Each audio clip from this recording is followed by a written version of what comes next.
Pada tanggal 15 Agustus 1945, Kaisar Hirohito memerintahkan penghentian permusuhan terhadap sekutu. Setelah sebelumnya, yaitu pada tanggal 14 Agustus 1945, sekutu menjatuhkan bom atom di kota Hiroshima dan Nagasaki. Berita tentang gencatan senjata yang dilakukan oleh Jepang ini disiarkan di radio Jepang dari Tokyo. Ternyata siaran tersebut tertangkap di Indonesia dan Sultan Syahrir mendengarnya.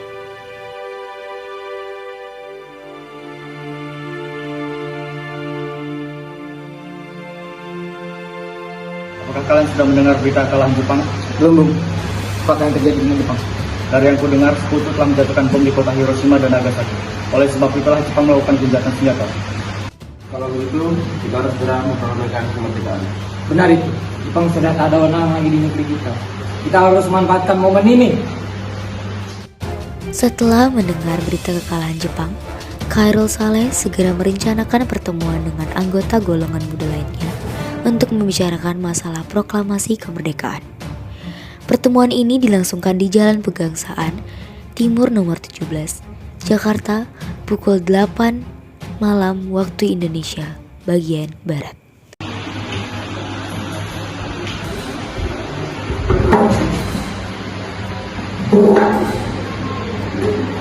Teman-teman sekalian, sudahlah kalian mendengar berita tentang kekalahan Jepang? Belum kawan, dari mana kau tahu tentang itu? Barusan saya dan Sukarni berkumpul dengan Syahrir. Ia mendengar siaran radio Jepang yang mengumumkan berita tentang kejahatan senjata itu. Berarti negara kita sekarang dalam kondisi vacuum of power. Benar. Demikian saya mengumpulkan kalian semua di sini untuk membicarakan masalah itu. Kita harus memanfaatkan situasi ini untuk memproklamasikan kemerdekaan. Tepat sekali. Kalau begitu kita harus membagi tugas. Ikara dan Kairo, kalian harus pergi ke kediaman Soekarno untuk menyampaikan kabar ini. Saya dan Darwis akan memerintahkan anggota pemuda lainnya untuk merebut kekuasaan dari Jepang.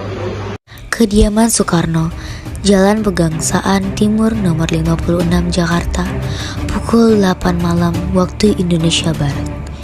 Terjadi perdebatan serius antara golongan pemuda dengan Soekarno. Kita harus memproklamasikan kemerdekaan sekarang, Bu.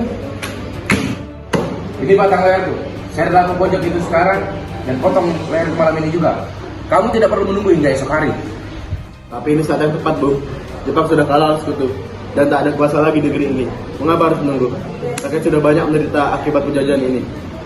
Jepang adalah masa yang silam. Belum lagi kita harus menghadapi Belanda yang sangat berkuasa di negeri ini.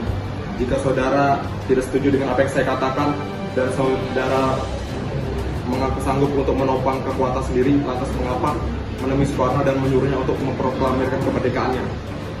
Apa kita harus menunggu dari Jepang untuk memberikan bangsa ini? Kita bisa, Bung. Kita harus bangkit dan memproklamasikan kemerdekaan sendiri. Mengapa harus menunggu janji manis itu? Jepang sendiri bahkan telah kalah dalam perang Sitinya. Kekuatan segelintir ini tak akan mampu mengalahkan armada milik Jepang. Coba perlihatkan kepadaku, mana bukti kekuatan yang diperhitungkan itu? Apa tindakanmu untuk menyelamatkan wanita dan anak-anak jika terjadi pertumpahan darah? Bagaimana cara kita nanti untuk mempertahankan kemerdekaan? Coba bayangkan, bagaimana kita akan tegak di atas kekuasaan kita sendiri. Tapi semakin cepat kita memproklamasikan kemerdekaan, akan semakin cepat pula kita mengakhiri penderitaan rakyat yang selama ini sudah kita tanggung. Inilah waktu yang ditunggu-tunggu bangsa kita, Bung. Baiklah, tapi berikan kami waktu buat berunding sebentar. Kemudian para anggota golongan tua yang berada di kediaman Soekarno langsung membicarakan permasalahan tersebut. Bagaimana ini? Para pemuda menuntut untuk segera memproklamasikan kemerdekaan. Tapi kita tidak boleh gegabah, Bung. Kita perlu mempersiapkan semuanya dengan matang agar tidak terjadi sesuatu yang tidak diinginkan. Saya setuju. Menurut saya, yang terpenting sekarang adalah menghadapi sekutu yang hendak kembali berkuasa di negeri ini. Selain itu, masalah kemerdekaan sebaiknya dibicarakan lagi pada sidang PPKI 18 Agustus mendatang.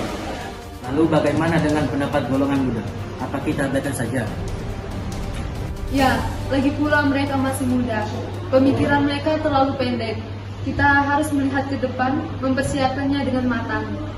Kalau tidak, bagaimana nanti jika semuanya berantakan? Baiklah, Bung. Berarti kita semua sudah sepakat. Setelah selesai berunding, para golongan tua segera menemui para anggota golongan muda yang menunggu di luar ruangan.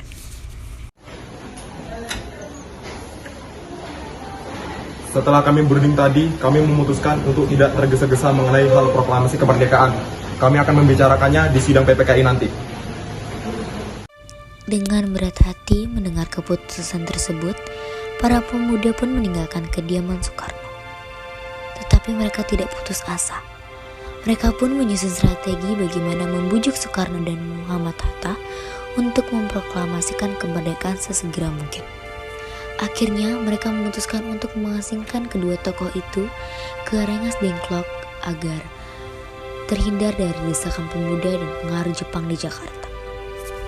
Tanggal 16 Agustus 1945 pukul 04.00 waktu Indonesia Barat, kediaman Soekarno.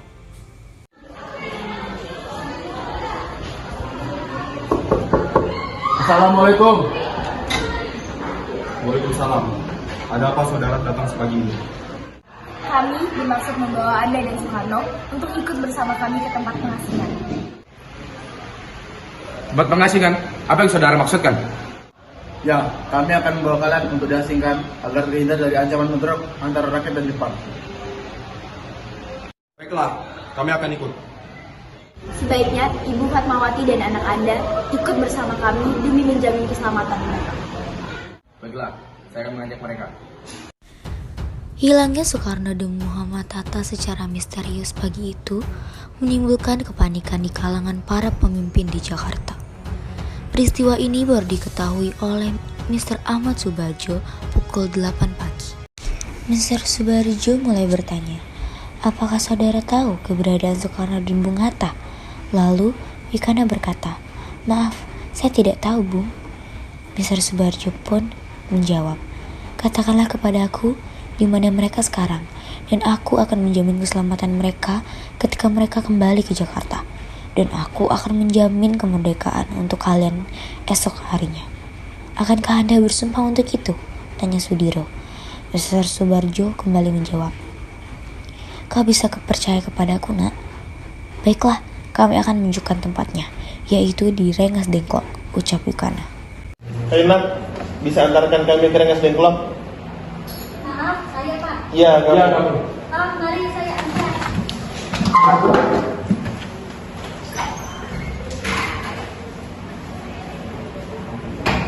Nah, jelaskan sekarang mengapa saudara sekalian membawa kami ke sini.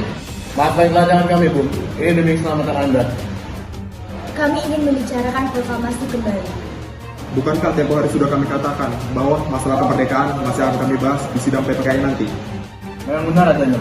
Tapi kami semua berpendapat, mengapa menunggu untuk dimerdekakan oleh Jepang? Mengapa menunggu hasil sidang PPKI? Kalau kita bisa bergerak dengan kekuatan kita sendiri. PPKI itu bentukan Jepang, Bung. Kami ingin memproklamasikan kemerdekaan tanpa campur tangan dari Jepang. Pendapat itu benar, namun kita masih terlalu dini untuk memproklamasikan kemerdekaan.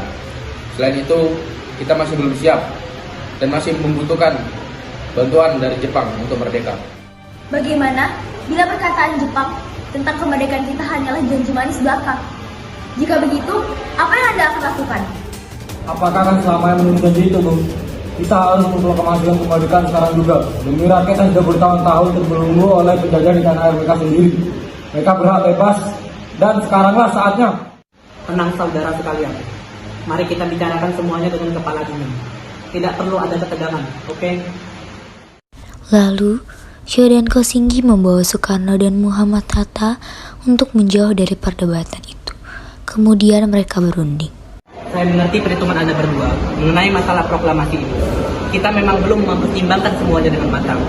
Tapi saya percaya kita dapat bangkit dan memanfaatkan situasi ini. Kesempatan tidak akan datang dua kali, Bung. Apa yang mereka katakan benar adanya, dan saya mendukung mereka. Tapi, apakah kita bisa? Apakah mungkin ini kita lakukan? Tentu mungkin, Bung. Asalkan kita berusaha, tentu kita akan temukan jalan keluarnya. Lagi pula, para pemuda di Jakarta sedang menyusun strategi pertahanan untuk mencegah serangan dari Jepang ataupun sekutu lain yang tidak menerima proklamasi bangsa kita. Baiklah, saya setuju. Kita akan memproklamasikan kemerdekaan tanpa ada campur tangan dari Jepang. Pada pukul 17.30 waktu Indonesia Barat, rombongan dari Jakarta tiba di Rengas Dengklok untuk menjemput Soekarno dan Muhammad Hatta. Syukurlah kalian baik-baik saja. Jadi bagaimana keputusannya? Kami setuju, kemerdekaan akan dilaksanakan tanpa campur tangan dari Jepang. Lalu kapan kita akan melaksanakannya? Menurut saya, bagaimana jika besok pasukan pemuda di Jakarta sudah bersiap? Jika mungkin, ya. Kita akan melaksanakannya esok pagi. Selesailah perundingan di Rengas Dengklok. Semua anggota golongan tua maupun muda kembali ke Jakarta untuk membahas lanjut rencana proklamasi kemerdekaan tanggal 17 Agustus 1945. Tanggal 16 Agustus 1945 pukul 23.00 waktu Indonesia Barat. Rombongan tiba di Jakarta. Bagaimana kita membicarakan naskah proklamasi kita untuk mendeklarasikan kemerdekaan kita? Kita butuh tempat untuk membahasnya, Bung. Tapi sudah malam. Dan pihak Jepang tak mungkin mengizinkan kita melakukan kegiatan sekarang. Apalagi jika mereka tahu kita hendak membicarakan rencana proklamasi. Saya punya ide, bagaimana kita akan meminjam rumah perwira Jepang Laksamana Maeda. Rombongan kemudian berangkat ke rumah Laksana Maeda di Jalan Imam Bonjol nomor 1. Selamat malam, ada apa, Bung? Maaf mengganggu Anda malam-malam begini. Kami perlu tempat untuk membicarakan kemerdekaan yang akan dilaksanakan esok hari. Benarkah itu? Kalau begitu, masuklah. Saya turut gembira mendengar kabar ini. Silahkan gunakan ruangan yang kalian butuhkan. Saya pergi beristirahat dulu. Terima kasih, Pak Perwira. Perumusan teks proklamasi dilakukan di rumah makan Maeda. 3 eksponen muda yaitu Soekarni, Sudiro, dan BM Diah menyaksikan Soekarno, Muhammad Hatta, dan Mr. Ahmad Subarjo membahas perumusan teks naskah proklamasi. Acara perumusan naskah proklamasi berjalan lancar. Tidak ditemukan kesulitan untuk menemukan rumusan yang tepat. Sebagai hasil pembicaraan mereka bertiga, diperolehlah rumusan yang ditulis tangan oleh Soekarno. Pada tanggal 17 Agustus 1945, pukul 4 waktu Indonesia Barat, dibacakanlah rumusan naskah proklamasi untuk yang pertama kalinya di depan para hadirin yang berada di rumah Maeda yang langsung disetujui. Namun, kemudian timbullah persoalan tentang siapa saja yang akan menandatangani naskah proklamasi. Menurut saya, sebaiknya naskah ini jangan ditandatangani oleh anggota PPKI. Memang kenapa? Lantas siapa yang akan memberi tanda tangan itu? PPKI kan lembaga bentukan Jepang. Kita kan sudah sepakat untuk melaksanakan proklamasi tanpa campur tangan Jepang. Oh benar, Pak. Jadi bagaimana ini, Bung? Adakah dari kalian yang punya pendapat untuk menyelesaikan masalah ini? Bagaimana jika naskah ini ditandatangani oleh para hadirin saat ini? Seperti Amerika menandatangani teks deklarasinya. Jangan, kita tidak boleh meniru. Kita harus berbeda dari bangsa lain. Lalu bagaimana, Bung Karno? Karena ini semua berkat jasa-jasa Indonesia. Berarti atas nama bangsa Indonesia. Saya setuju. Dan saya punya usul yang menandatangani teks itu doang saja. Anda dan Bung Hatta mewakilkan bangsa Indonesia. Bagaimana? Usul yang bagus. Bagaimana hadirin? Kami setuju. Setelah semuanya setuju, Soekarno memerintahkan Sayuti Melik untuk mengetik teks proklamasi. Tolong mengetikkan teks proklamasi ini dan jagalah teks itu baik-baik. Sayuti Melik pun mengetik teks tersebut. Semua persiapan proklamasi rampung pada pukul 4:30 waktu Indonesia Barat. Lalu, semua hadirin pulang ke rumah masing-masing dengan perasaan gembira. Kemudian, para pemuda mengirimkan kurir-kurir untuk menyampaikan bahwa saat proklamasi telah tiba. Mereka juga mengatur pelaksanaan penyiaran berita proklamasi kemerdekaan, menyebarkan beberapa pamflet ke penjuru Jakarta dan sekitarnya. Pengeras suara diusahakan adanya. Semua dilakukan agar rakyat dapat turut menyaksikan momen paling berharga untuk bangsa Indonesia. Pada saat yang sama, Soekarno dan Ibu Fatmawati sampai di kediaman mereka dan berbincang sejenak. Alhamdulillah. Akhirnya semua berjalan dengan lancar. Terima kasih Ibu telah menemani saya di saat-saat yang cukup menguras pikiran ini. Ya, terima kasih Gusti Allah yang telah memberikan jalan pada bangsa kita untuk memproklamasikan kemerdekaan. Oh iya Pak, apakah kalian sudah merencanakan bagaimana proklamasi besok akan berlangsung? Sudah. Kita akan melaksanakan upacara bendera yang nanti diiringi lagu Indonesia Raya karya Bung Supratman. Bukankah kita belum punya bendera? Lantas bagaimana? Ya ampun, Bapak sampai lupa, Bu. Kalau begitu bagaimana Ibu saja menjahitkan bendera? Tapi ibu tidak punya kain, Pak. Kain yang ada hanya kain merah dan putih. Apa tidak apa-apa?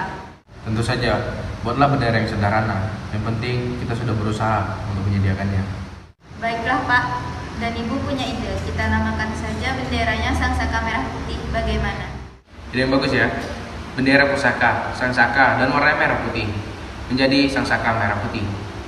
Ya sudah, sebaiknya Bapak bersiap sana menyusun pidato yang nanti akan Bapak bacakan. Baik, Bu. Sesaat sebelum upacara dimulai, Trimurti, tolong kibarkan bendera merah putih ini sebagai tanda awal kejayaan bangsa ini. Siap, Bu. Saya akan menyuruh anak didik saya untuk mengibarkannya. Hei kalian, jaga baik-baik bendera ini. Kalian mendapatkan penghormatan untuk pertama kalinya dalam sejarah Indonesia. Siap, Komandan. Kami tak akan mengecewakan Anda.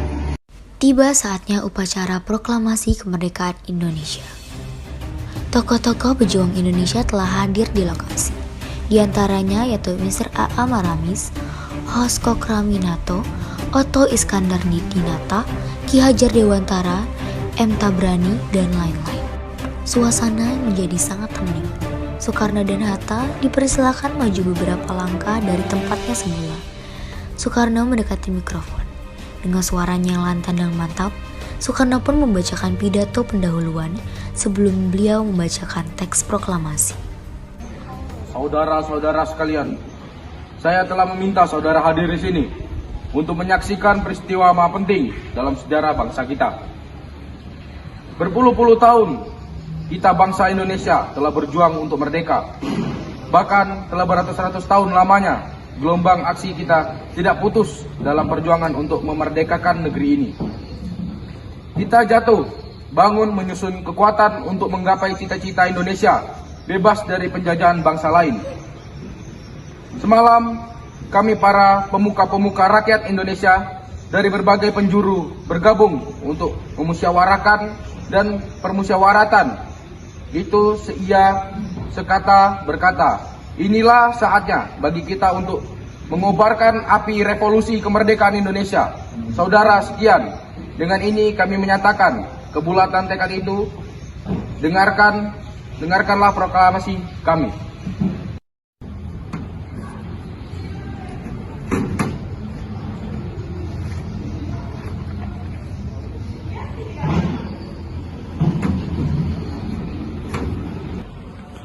Proklamasi kami, bangsa Indonesia, dengan ini menyatakan kemerdekaan bangsa Indonesia. Hal-hal yang mengenai pemindahan kekuasaan dan lain-lain diselenggarakan dengan cara saksama dan dalam tempo yang sesingkat-singkatnya. Jakarta, hari 17 bulan 8 tahun 1945, atas nama bangsa Indonesia, Soekarno-Hatta. Merdeka!